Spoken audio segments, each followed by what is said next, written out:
it's Lorna, and today we're going to be learning how to use salt and watercolor. So I have here some watercolor paints. You can use liquid watercolor for this. I just have these cakes here. So today I'm going to be using Morton's iodized salt. This is just regular table salt that you can get anywhere. It's about, I don't know, I haven't bought salt in so long because it's such a big box. I think it is probably $1.50 for a giant 4-pound box of salt. So it's a really affordable material. I also have pink Himalayan salt. I can't seem to find my kosher salt. I think my husband might have grabbed it. So, because you know, it's food stuff, not art supplies. So I have this Himalayan pink salt. I did an experiment in a previous video and it works exactly the same as regular sea salt. It's the Himalayan pink actually just comes from iron or rust. So this is actually just rusty salt. It does have a little bit different of a taste, but as far as for art materials goes, it doesn't have an impact. The difference here is the size of the crystals. So regular table salt has a lot smaller crystals than this, probably like 1/8 of the size. So this is kind of cool, so you can see what it looks like with larger crystals as they melt with the water. So I also have just a cup off camera. I'm not going to put them on camera because it doesn't fit underneath my phone here. So I have a cup of fresh water, just regular water from the tap. And then I have salt water, and I have that in 2 different colored cups so that I don't get confused. I'm going to do one painting with regular water and one painting with the salt water. And I'll show you those effects because I did a video, but YouTube did not like the music for some reason, even though it is royalty free. So we're just doing it again. No problem, YouTube, we got you. So I made this galaxy painting. You can see this lovely texture here. That's what the salt does. Spoilers. Sorry for the spoilers. But it's really cool to see that when the salt melts, this is just regular table salt here. When the salt melts into the water, it really gives this cool effect, almost like estuaries from a river, or little veins, maybe there's some little washy parts there. And depending on how much salt you get and how wet your paper is will determine the amount of melting and these little pockets you get. But it is kind of an abstract, unpredictable thing. You can control it up to an extent by controlling the amount of water and the amount of salt, but it's a mineral and it's going to dissolve at its own rate and its own time, and it's going to interact with different pigments and colors in different ways depending on how heavy your pigments are, how much you've put on. So there's just so many variables to be able to really control it in any kind of scientific way. So it will just give you a random effect, which I think is really cool. And then I like to take that random effect and turn it into something a little less random. So I made this into a galaxy with some stars using acrylic paint splattered on there. And then for this side, I used the salt water. So you can see that the salt water has left these really larger cells here. And I only put salt water here in the center. On the sides, it's that chunkier sea salt. And the chunkier sea salt really didn't do much here, and I'm not sure why. Again, it's kind of unpredictable, but it didn't melt as well as the regular table salt. So I definitely prefer the regular table salt over the sea salt, but I am going to show you in a tiny little section what the Himalayan pink sea salt does. I used Himalayan pink sea salt down here, and I used the kosher salt up here. Can't seem to find my kosher salt, but kosher salt is just sea salt that has gone through a different process, has nothing to do with what is in the salt and more to do of how it's manufactured. So if you have sea salt or kosher salt, both will work. You could also experiment with some larger chunks of salt. I know that you can get rock salt that you can shave or cut pieces off, and that might be a fun experiment to see see what happens there.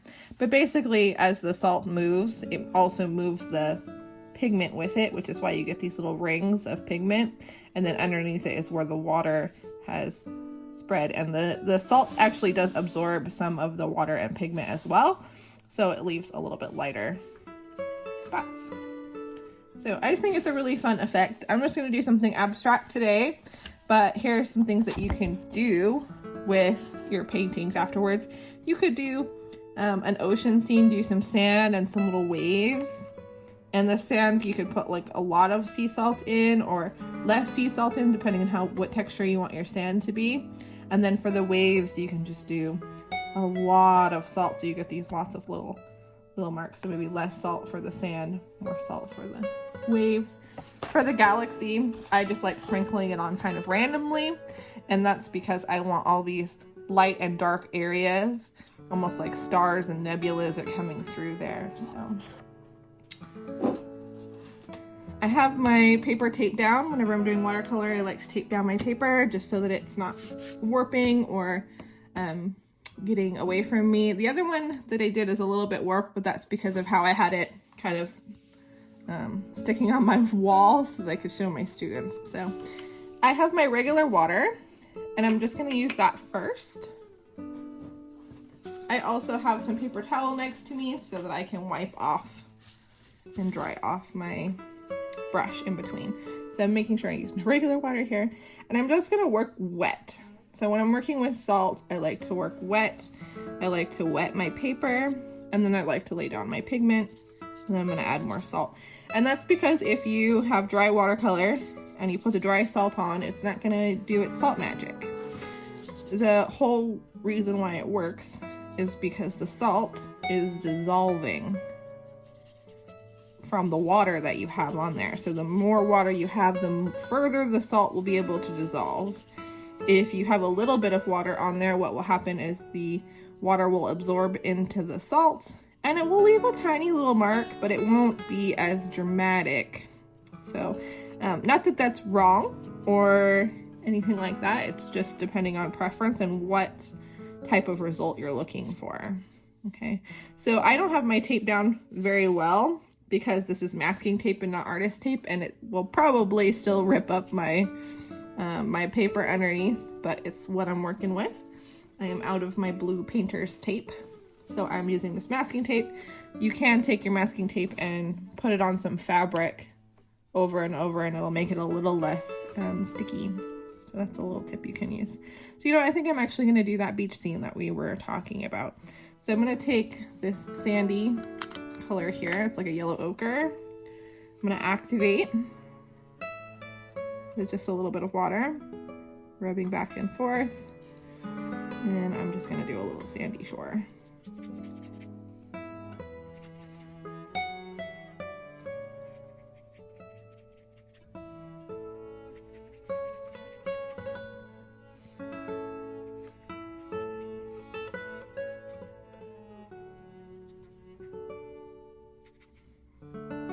So I'm just building up pigment in some areas.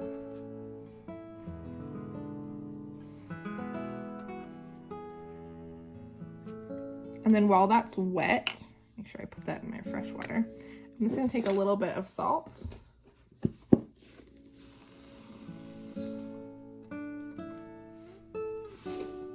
So I just have some salt in a bottle cap here because that's what I had on hand. And I'm just going to sprinkle some salt in there. And I don't want to do too much because I want to do more in my waves than I do in my sandy shore, but I just want a little bit of texture down here. So I'd say it's just like, I salt bait it, you know, do a little sprinkle, a little dash of salt there. Okay, so I'm gonna rinse out that yellow ochre out of my brush, dry my brush, grab some water, make sure this is nice and wet, and then I'm gonna go in with a few colors. I like for oceans, I like to do a little bit of a dark blue with some teal because I really want that sun reflection, and the teal color makes it so that it looks like a sunny day and not a gray day. but I also like that too. One of my favorite things is to go to the ocean in the winter, so hotels are cheaper and there's less people. All right, so I'm gonna do a little bit of a break here because I'm gonna do a lighter color there, because that's where the ocean, the water just kind of washes up. So I'm gonna add some white in with the blue there. I'm gonna build up my pigment towards the back. I'm doing that by not adding more water and just going straight in onto my pan. And you can see it's blending quite nicely, and that's just because it's so wet.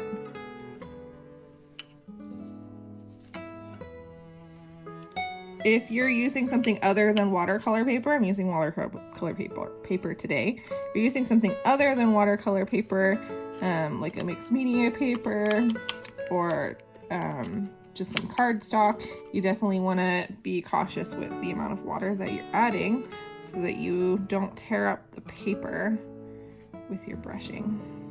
So this is just a slightly darker. It still is a little bit towards the teal side. It's not a very purpley blue or anything like that. If I were to use more of an ultramarine blue, it wouldn't blend as much with this turquoise that I have here.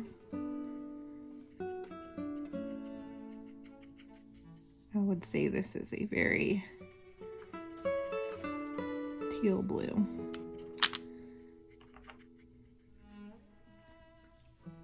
Okay, so I'm just gonna blend these together with just a little bit of water. Do a little back and forth motion. And those blend so nice.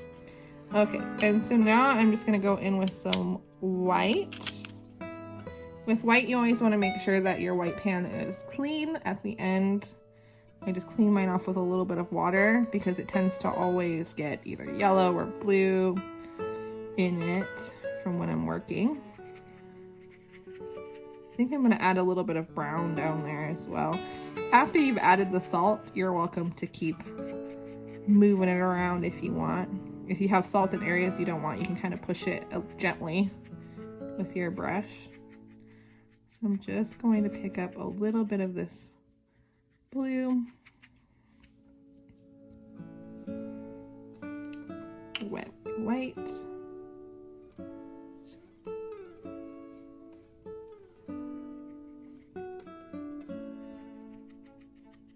yeah, okay, so I think it already looks like an ocean right now. I didn't actually get blue in my white. That's pretty rare for me.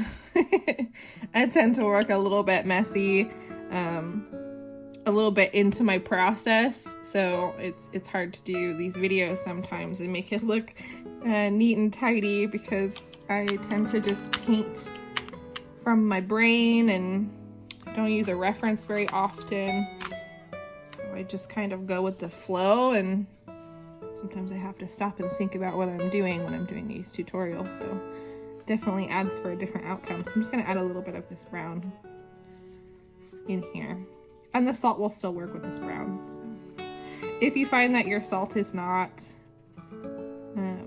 wet enough, you can just take some fresh water, go over it just a bit, and it will help it melt.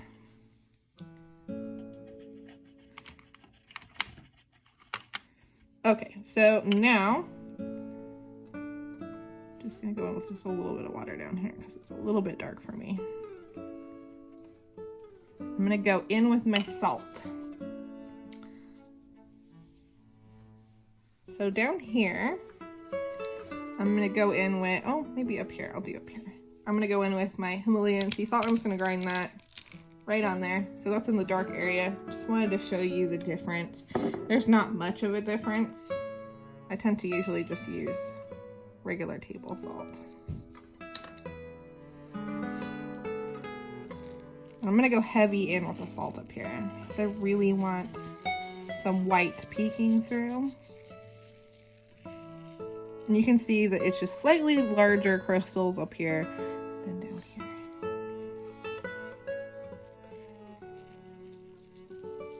So the next step to this is to let it dry. And then you're just gonna brush off whatever salt that is left.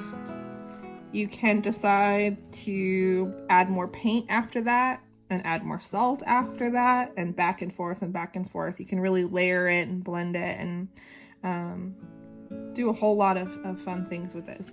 So I'm just gonna dump the rest of the salt in my saltwater cup so that I don't waste it.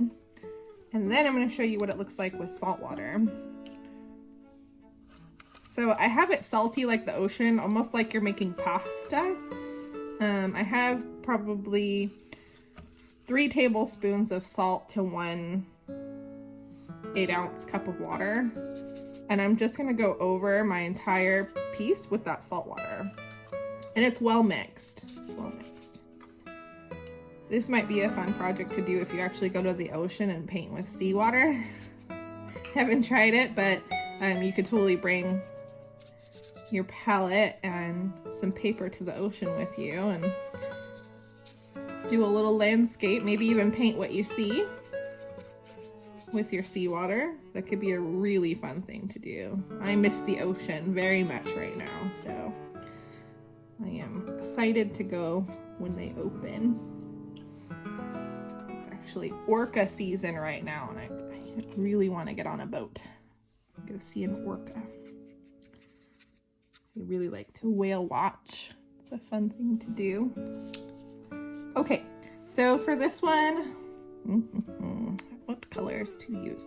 I think I'm just gonna do something very abstract, very just bright, just so you can see how the colors move. So I think I'm gonna do purples, something dark, so that you can really see the contrast of what the salt water is doing. So I'm just using my salt water right on my palette. I don't find that it really affects the paint afterwards at all.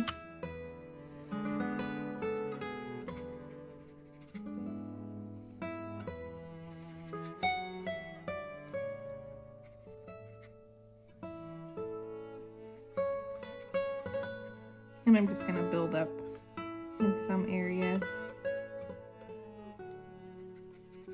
This will probably end up being a galaxy. I do tend to gravitate towards that. No pun intended.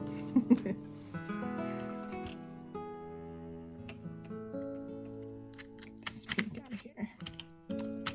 Come on, pink. So I really recommend using a palette like this if you can, because they actually sell singles of a lot of colors. So if you go to a lot of art stores, you can get singles of the colors. So it's actually really cost effective, because I find that when I'm using watercolor, I run out of one color. Like if I do a lot of landscapes, I'll run out of a particular green that I really like for trees or something like that.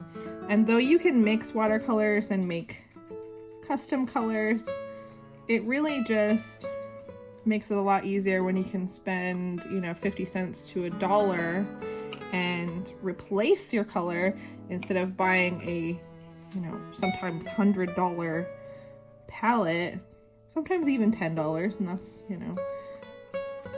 $10 is a lot for just one color. And, I may not ever use, one of these colors in here, and so I don't need to repurchase that one. I know a lot of art supply stores that sell their own brand as well, and a lot of them will fit into other palettes as well. So a lot of them are this particular shape, and so you can mix and match different brands, which I find really, really helpful, because even if a brand is well known and you really like them, sometimes they just have one color that is just not it. It's not great. So I'm gonna go with this blue.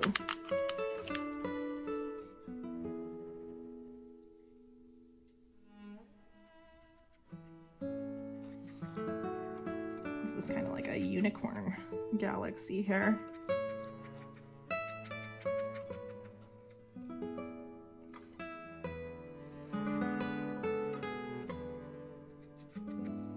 If you have an area that you think is too damp for salt, like I have a little bit of a puddle happening over here, you're welcome to just use a paper towel and dab that out, or you can do like I'm doing. And I'm just going with it, bringing my puddle on down. But I probably will mop up this bit on the outside.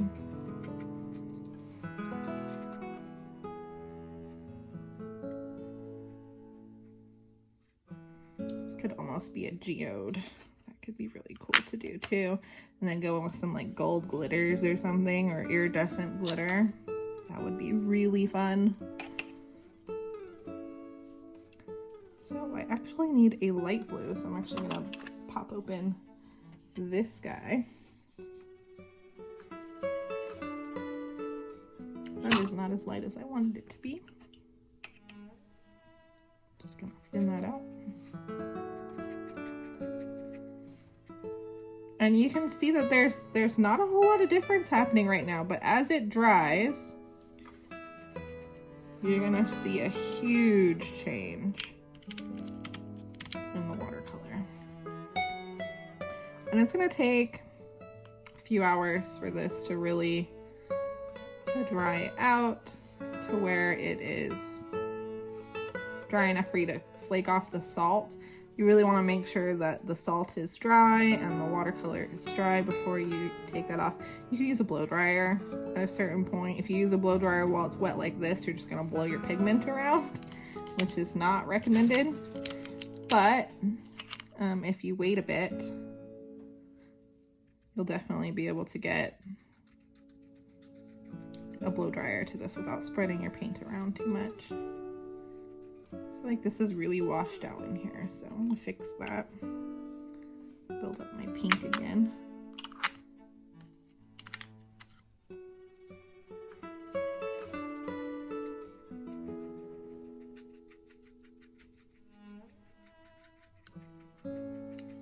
I think this one, the saltwater, is the most fun for me because you can't really see anything happening until you wait. It's a lot like when you're doing pour painting and the cells, as it dries and moves and those little micro movements that it does, you really see such a big change from when you first pour it on to when it's finished, which I think is really, really neat. And if you wanted to do some salt on top of this, you could. If you want to just leave it and see what the salt water does, which is what I'm doing, you can do that as well. I think this is kind of a fun light pastel color, and it's going to lighten even further once it dries. So I'm going to come back when these are all dry. I'm going to wipe off the salt so that you can see. And if you like this video, please like and subscribe for more videos like this and more videos from all of our other instructors here at Southside Unlimited. And I hope you try this and you get salty with your paintings. Thanks for watching.